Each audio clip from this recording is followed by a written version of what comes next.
Doctor B are Ambedkar एक नाम नहीं, और इनके बारे में कुछ भी, कुछ शब्दों में कुछ भी कह देना, कुछ भी लिख देना पर्याप्त नहीं है। यदि आप पूरा जीवन भी लगा दें इनके बारे में लिखने के लिए, इनके बारे में पढ़ने के लिए, इनके कार्यों की महानता जानने के लिए, और इन्होंने क्या क्या किया है, क्या दे के गए हैं समाज को, क्या दे के गए हैं भारत को, क्या दे के गए हैं विश्व को, ये जानने के लिए जो है तो निरंतर पढ़ने की आवश्यकता होगी, जानने की आवश्यकता होगी। और तब भी संभव है कि तब भी पूर्णतः जो है तो पता न चल पाए, क्योंकि किसी किसी का जीवन इतना गहन अध्ययन, इतना सारगर्भित होता है कि उसको चंद शब्दों में, चंद क्षण क्षण क्षण थोड़े से समय में नहीं समझा जा सकता है, नहीं पढ़ा जा सकता है। हाँ दोस्तों, आज उसी महान हस्ती के बारे में बात करने जा रहे हैं, जिनका आज महानिर्वाण, जिनका आज निधन हो गया था, जो कि भारतीय इतिहास में आज का दिन बहुत ही दुखद रहा है। आज का दिन उन लोगों के लिए, उन पिछड़े दलितों, महिलाओं के लिए एक बहुत ही क्षति का दिन रहा है, जिनके लिए ऐसा व्यक्ति जो पूरे जीवन उनके लिए संघर्ष करता रहा, संघर्षशील रहा, और आज के दिन वो सब लोगों को छोड़कर, सब लोगों को अनाथ करके जो है तो मतलब चले गए। दोस्तों, ये सत्य है कि कोई भी इस पृथ्वी में जो है तो अमर नहीं है,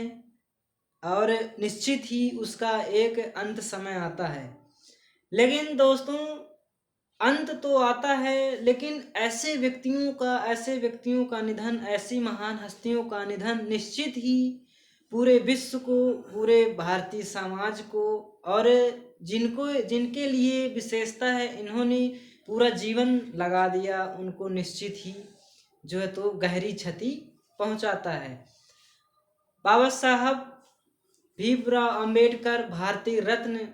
भारतीय संविधान के निर्माता, भारतीय संविधान के जन्मदाता, जिनका निधन जो है तो आज कहें तो 6 दिसंबर 1956 को एक स्वास्थ्य गड़बड़ होने के कारण, स्वास्थ्य की खराबी की वजह से जो है तो निधन हो गया। दोस्तों, बाबा साहब भीमराव अंबेडकर भारतीय समाज में न केवल एक नाम है, बल्कि भारतीय समाज में सामाजिक न्याय और राजनीतिक न्याय का एक परिदृश्य हैं और एक चेहरे हैं, जिन्होंने निरंतर जो है तो समानता के लिए, स्वतंत्रता के लिए, सामाजिक भेदभाव के लिए जो है तो निरंतर कार्यशील रहे। और उन्होंने जो समाज में कुरीतियाँ व्याप्त हैं, जैसे छुआछूत, सती प्रथा, अनेक जैसी कुरीतियाँ हैं, उनका जो है तो मुखर होकर जो है तो विरोध किया। और आज उनकी प्रासंगिकता इसी में है, जो कि क्रमवार देखेंगे कि आज इतने प्रासंगिक क्यों हैं। मैं बता दूं कि इनका जो है तो बाबा साहब का निधन 6 दिसंबर 1956 को हुआ, और आगे चल के अगले पॉइंट में बताएं कि सामाजिक न्याय और बौद्ध आंदोलन के संदर्भ में इनका बाबा साहब जन्म से ही, जब से जन्म हुआ, छोटे से ही भारतीय समाज में, हिंदू धर्म में व्याप्त कुरीतियाँ, ऊंच नीच, छुआछूत जैसी अनेक कुरीतियों ने इनको बहुत क्षति पहुंचाई। इनके सीने को छल्ली छल्ली कर देने वाले दृश्य जो है तो इनके सामने हुए, और इनके ऊपर भी ऐसी चीज़ों को, ऐसी असमानताओं को, ऐसी जो है तो निष्क्रियताओं को आरोपित किया गया, लगाया गया, जो कि ये समाज के भद्दे रूप को दिखाता है। बाबा साहब छोटे से ही उन्होंने मन में ठान लिया था कि मुझे जो है तो इस व्यवस्था को बदलना है, और वो निरंतर उसके लिए कार्य करते रहे। बाबा साहब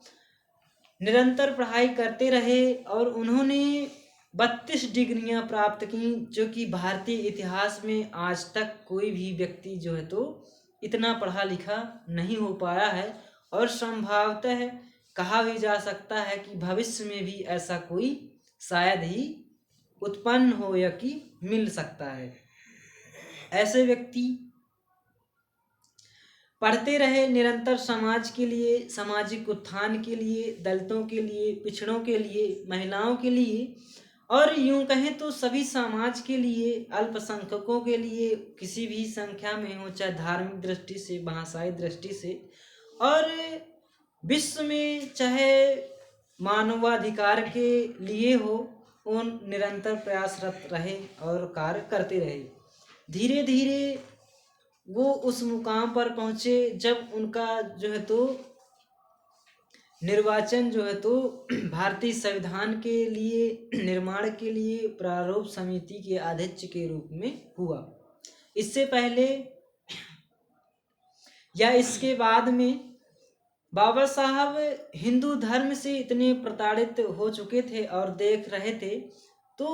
उनके मन में ये बैठ गया था, वो जान गए थे कि हिंदू धर्म कभी जो है तो समानता नहीं दे सकता है, कभी बराबरी लाने नहीं दे सकता है, और ये ऐसा ही रहेगा। इसीलिए उन्होंने 5 लाख अनुयायियों के साथ जो है तो बौद्ध धर्म को अपना लिया था, और यही निधन जो है तो महापरिनिर्वाण शब्द जो निकल के आता है, तो बौद्ध धर्म में जो